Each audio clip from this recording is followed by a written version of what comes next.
SSP नुशैर Firoz Mir Rohail Khan खोसो ने press conference से खिताब करते हुए कहा है कि उनकी तैनाती से कबल जिले में डाकू सड़कों और शाहराहों पर नाके लगाकर लूट मार करते थे। ताहम अब सूरत हाल में नुमाया बेहतरी आ चुकी है और जिले नुशैर फिरोज में अमनो अमान की फिजा कायम हो गई है।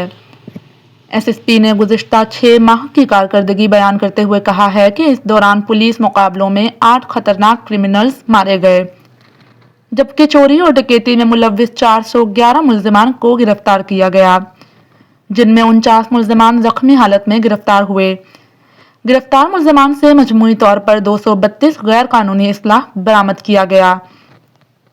इसके अलावा क्रिमिनल्स से 141 मोटरसाइकिलें, 4 कारें और ट्रैक्टर ट्राली भी बरामद की गई, जबकि हाउस रोबरी के मुकदमात में 162 तोला सोना भी बरामद हुआ है। उन्होंने बताया कि एक हफ्ता कबल कौमी शाहराह पर रात के वक्त थरपारकर के गिम्स हस्पताल जाने वाले अफराद की कार पर डकैती की नीयत से फायरिंग की गई, जिसके नतीजे में राशिद जाँ बहक हो गया।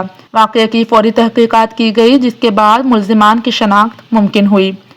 ऑपरेशन के दौरान 5 डाकुओं में से 2 डाकू हिम्मत खोसो और गुलाम मुर्तज़ा खोसो असलाह समेत खुद को पुलिस के हवाले कर गए। एसएसपी के मुताबिक नुशैर फिरोज शहर में गुलशेर खासखेली और खोकर हाउस में पेश आने वाले 2 वारदातों में मुलव्विस गैंग के मुनव्वर उर्फ मुन्नू खासखेली, जमशेद खोसो और मसरूर लाखो को गिरफ्तार कर लिया गया, जबकि नजमुद्दीन को जख्मी हालत में गिरफ्तार करके घरों और दुकानों से लूटा गया सामान भी बरामद कर लिया गया। एसएसपी ने मुख्तलिफ सवालात के जवाब में बताया कि नौजवानों को शराब नोशी से बचाने के लिए वाइन शॉप पर कड़ी नजर रखी जाएगी और सूदखोरों के खिलाफ क्रैकडाउन जारी है। इस सिलसिले में कंप्लेंट सेल में बाकायदा दरख्वास्तें दी ताकि व्याजखोरों के खिलाफ कार्रवाई की जा सके।